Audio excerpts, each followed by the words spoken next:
When you're starting out as a filmmaker or photographer, especially if you want to shoot sports or action or anything where your subject is far away from you, everybody always tells you to get a 70 to 200 millimeter. And I'm not necessarily saying that you shouldn't, because the lens we're talking about today doesn't serve the same purpose as that lens. But this 200 to 600 millimeter lens has been a absolute game changer for me and has been having me keep my 70 to 200 millimeter for a lot of the gigs that I've been doing recently at home, in order to use this much longer telephoto lens instead. And today we're going to talk about why.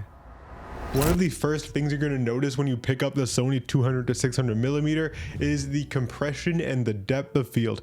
It is actually unbelievable when you can get your subject far away from the background, especially how shallow and creamy and blurry you can get your background in pretty much anything you film, especially when you're all the way at the end of that lens at 600 millimeters. It looks like your subject has been cut out of an image and you've applied a lens blur in Photoshop to your background. It is so clean and just catches your eye amongst a sea of other content being filmed on 28 to 75s and 35 to 150s and all these other different lenses that are great for Sonys.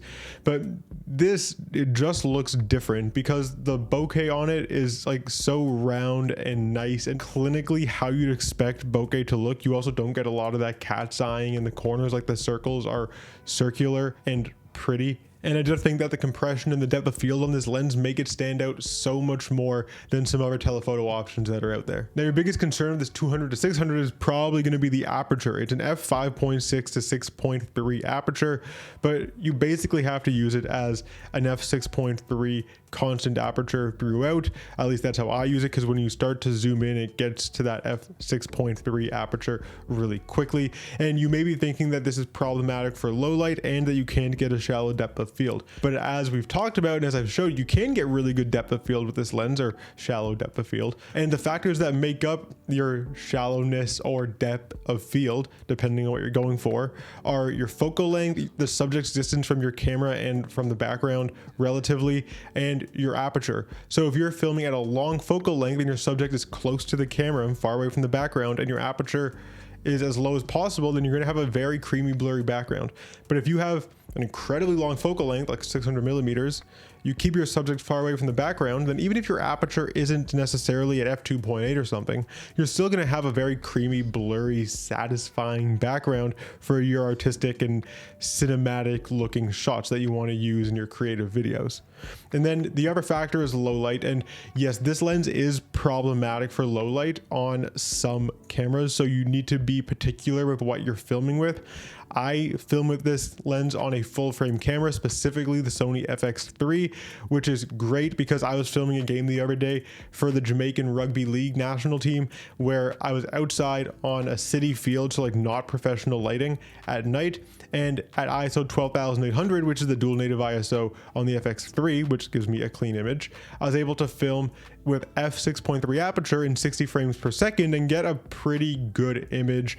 As you can see here, this is what it looked like in log, and then when I graded it, it looked like this, which is pretty solid considering I'm shooting at f6.3 on a city field, not even with professional floodlights, and still exposing everything well. The camera's doing a lot of heavy lifting there, and that's why I say you have to be considerate about the camera that you choose to use. But regardless, you can get away with using this lens at night as well. The autofocus on the 200 to 600 millimeter lens is pretty solid, similar to a lot of the other Sony telephoto lenses that I've used. It's very capable of focusing on a single subject, even if they are running back and forth using continuous autofocus. And the touch tracking feature on Sony's newer mirrorless cameras helps a lot as well. But I will say that when I was filming a large group of people, so when I was filming Rugby League and there's multiple people in the frame at a time and they're all running across each other and getting in the way of the primary ball carrier who I'm intending to focus on, there were times where it would get confused, and I think that's perfectly reasonable. So for those situations, I would just throw the camera into manual focus, hold manual for a little bit, and then switch back to autofocus when it was necessary. And the nice part about this is it actually wasn't too hard to use manual focus because I'm filming at f6.3. So if I need to, I can stop down, give myself greater depth of field, so like a less shallow, blurry depth of field, and make pulling focus easier for myself. Or I can shoot an autofocus and just aim for the blurriest depth of field possible for my creative shots. But regardless, the autofocus tracking was pretty good, and I was really happy with its performance throughout, as long as I helped it a little bit in those situations where people were running across the frame, and I used my autofocus like intelligently, rather than thinking that the autofocus is going to do everything for me without me even needing to be cognizant of what my camera's doing. Now, you can film with this lens handheld, but you need to be using active stabilization on your camera, and you need to be using stabilization on the lens, and you need to create a third point of contact with your body, like using a camera strap, and you need to have really steady hands. So overall, considering the result you're going to get from doing that and the wear and tear it's going to take on your body, I don't actually think it's worth it. Whenever I film with this lens, I use a hi-hat, which is like a mini tabletop tripod type of thing, and I put it low to the ground and shoot up. This is how I film soccer and rugby and other sports like that, where you need a lens that can reach really far away and you can't move while the play is actually happening. And this 200 to 600 millimeter works really well with a setup like that and gives you really good results. Now, I did bring it to the park to do a test with my dog to see if you could shoot photo and film video handheld, and I'm happy to report that the photos actually look really good with this lens handheld. Like, you can definitely keep it stable for long enough to snap a good image with a subject that's moving quickly, as my dog runs towards me in this photo. Although you can take photos with this lens handheld, if you're gonna take photos for any extended period of time, it's going to start hurting and you're gonna feel it. So I would get a skinny monopod so that you can take some of that weight off and rest it on the ground and have another point of contact to keep the lens more stable. This is gonna help maintain your body, but also help you get better shots more consistently. And then I did film some shots in 120 frames per second handheld, and they don't look terrible, but they also don't look great. And I think that if I used a hi-hat or a tripod, I could have gotten better results. Now, this is purely anecdotal, but I did use some other super telephoto lenses, we'll call them. For example, the Sigma 150 to 600 millimeter lens, and I found that it just wasn't as sharp throughout the lens as this Sony 200 to 600.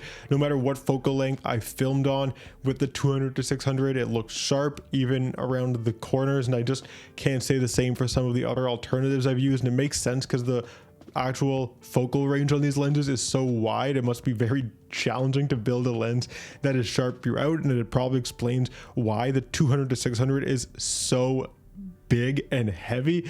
But I think it shows in the image quality, and I guess also the price associated with this lens. Though shockingly, even though there are budget alternatives to this Sony 200 to 600, the 200 to 600 is less expensive than another really popular Sony telephoto lens that I use quite a bit, which is the Sony 100 to 400. Keep in mind the 100 to 400 is an f4.5 to 5.6 lens, and the 2 to 6, like we talked about, is an f5.6 to 6.3 aperture lens. So you are getting a little bit of extra light with the 1 to 4 option. And the 1 to 4 is great for filming a sport like football, where you are able to actually run up and down with the play a little bit.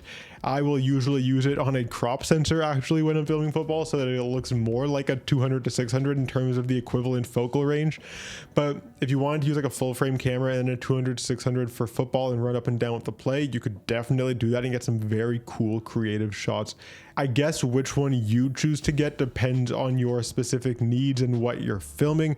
But if I were filming like professionally and full time, a lot of field sports like rugby and soccer and some of the stuff I've done recently, where you are stuck in one spot and not able to move during play and have to sometimes film all the way across the field, this Sony 200 to 600 millimeter lens would absolutely be my pick. And especially because when I film these sports, I'm usually carrying a second camera body on me as well, like an FX30, which I'll pair with a 24 to 70, or I'll oftentimes use it with the Tamron 35 to 150.